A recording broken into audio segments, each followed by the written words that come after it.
ప్రభు పేరిట అందరికీ praise lord.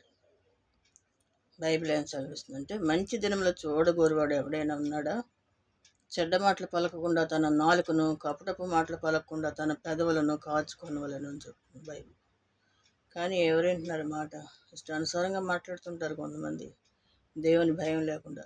దేవుడిచ్చిన జీవమును వెలుగుమయంగా ఉంచుకోనకుండా ఇష్టానుసారంగా ప్రవర్తిస్తారు, అంధకారం చేసుకుంటారు. అలాగే దేవుడిచ్చిన మంచి మాటలు మనం పలకాలి.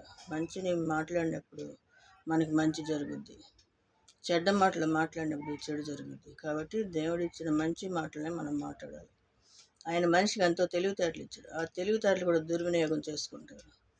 దేవునికి ఉపయోగించి దేవునిలో ఉంటే ఎంతగానో దేవుని వల్ల ఆశీర్వాదాలు పొందుతారు.